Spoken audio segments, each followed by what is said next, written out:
Biye tɛnɛndon ye avril kalo tile 21 san 2025 Bamakɔ ministère de Jabarani filɛlibagaw a ye aw bisimila an ka kunnafoni sigilen kɛnɛ kan.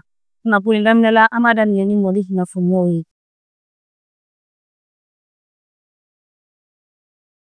Ni waati laban in na an ka jamana ɲɛma kɔni kɛlen don ka wulikajɔ dɔw sabati k'a yira k'a fɔ ko u bɛna fɛɛrɛ jɔnjɔn tigɛ an ka sanubɔ baara cogoyaw la. Kɛrɛnkɛrɛnnenya la minnu tɛ k'a kɛ sariya kɔnɔna la.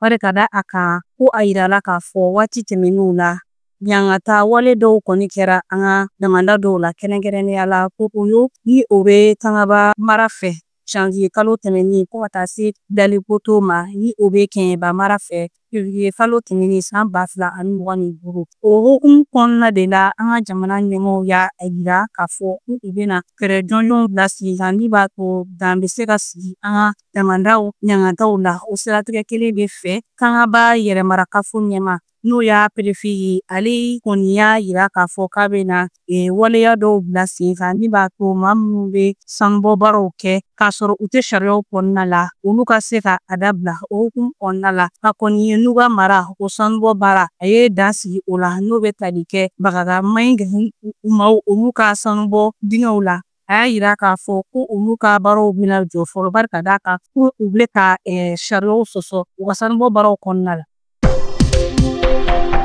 Halisa an bɛ to di Mali kunnafoniyaw ye.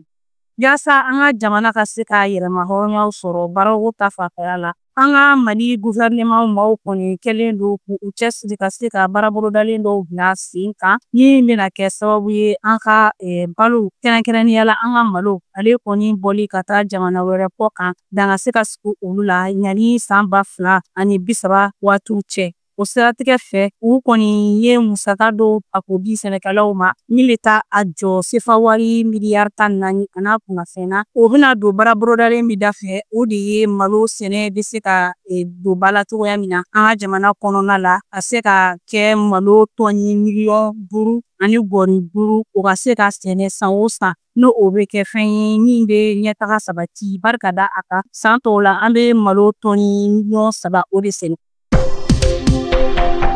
Kunu karidon su avril kalo tile 20 san 2025 Jijan Kɛɲɛba dugu kɔnɔ Kayi mara la taji feereyɔrɔ dɔ n'o ye station ye ale ni camion citerne dɔ ta kɔni wulila olu la a yirala k'a fɔ ko camion citerne kɔni yɛrɛkɛra ko kabiri su 20h ko fo sisan ko sapeur pompier mɔɔw kɔni bɛ yen kɛnɛ in kan ka se ka tasuma in faga ko ni jahadi kun yɛrɛ ma don fɔlɔ.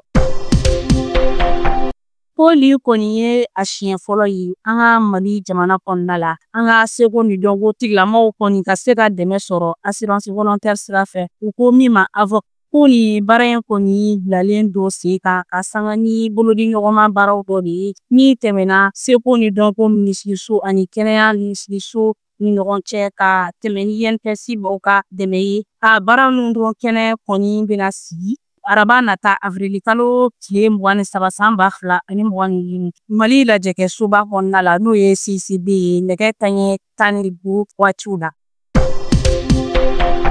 Ni waati in na an bɛ taa an munumunu kɔkan kibaruyaw la.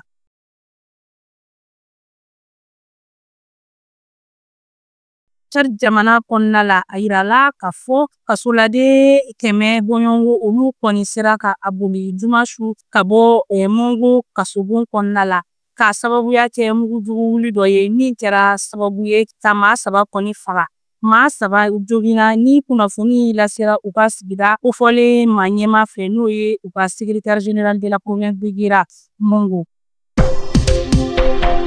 Rusi jamana ɲɛma Vladimir Putin ale kɔni ye weleda kɛ ka ɲɛsin a ka kɛlɛkɛcɛw ma k'a fɔ k'u ka mugujugu jɔ fɔlɔ u ni Ukraine ni ɲɔgɔn cɛla la k'u ka o sababuya kɛ chrétienw ka seli fitiri n'o ye Pâques ye ɲamuya kɔnɔna la a ye a yir'u la k'a fɔ a daminɛ karidon fo ka taa se tɛnɛ ma u ka mugujugu jɔ fɔlɔ a ye laseli kelen kɛ ka ɲɛsin Kiev fɛnɛ ma.